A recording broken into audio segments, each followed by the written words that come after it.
how to build a subwoofer box from start to finish. When it comes to building these man-made contraptions, they come in many styles, shapes, and sizes. There are 4 basic steps when it comes to building these from start to finish. The first thing you need is the design process when building a subwoofer box. The next step is making sure you have the proper hand and power tools. The next step, you want to make sure you have the proper materials, and the last step is the assembly phase. After you have done all these steps, you successfully build your own subwoofer box.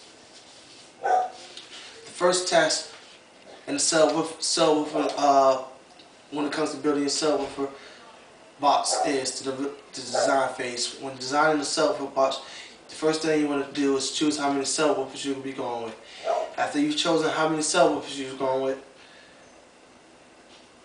then you choose the design, how you might want to build the box. When building the box, you have basically two type of boxes. You have the ported and the non-ported box. It is a difference when it comes to building these two. You have ports in one box and one is a flat face box, which is a different sound quality. The ported box is a better sound, and the non-ported box is a louder box. Okay. The second step of the design phase, after you want to make sure you have enough space to fit the subwoofer box inside the trunk of the car. You don't want to build a box and then it don't fit in the car. Okay. And you also want to make sure you have enough airspace. If you don't have enough airspace, each speaker won't sound right.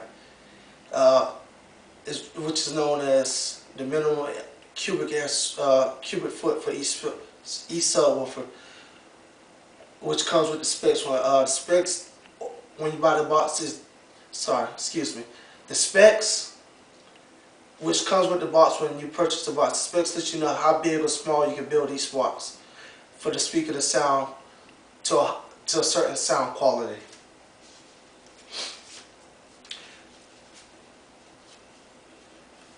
In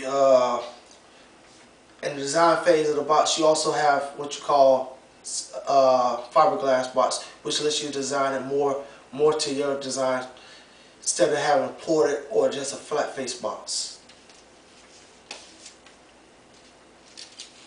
The next step is making sure you have the proper materials, as up in this folder right here. You want to make sure you have drill,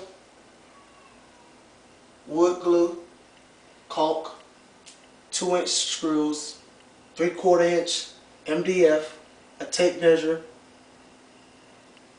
and a skill saw or a table saw.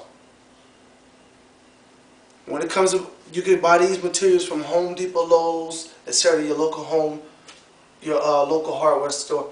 But make sure you buy the higher quality materials.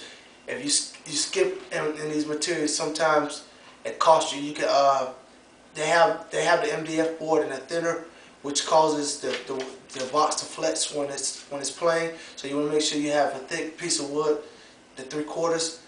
They also have it at 1 inch, but it costs a little bit more.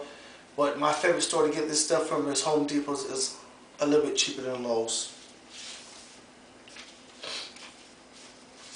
Sorry. Third step is making sure you have the proper hand tools.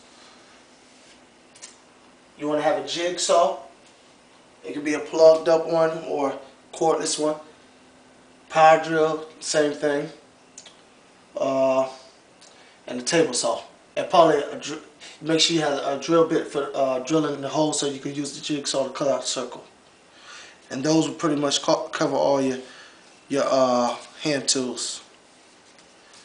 The fourth part of the is the assembling process.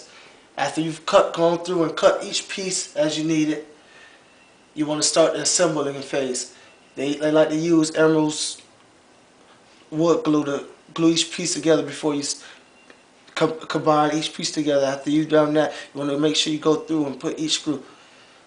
This is another thing that was in the materials, but I didn't include. It's optional, which is a power terminal cup used for hooking up the speakers. You could just drill a hole and run the speakers out, or you either could buy these cups. You also want to This is another tool you might need. I just like to measure 6 inches both ways and draw a circle and then cut it out as you see right here.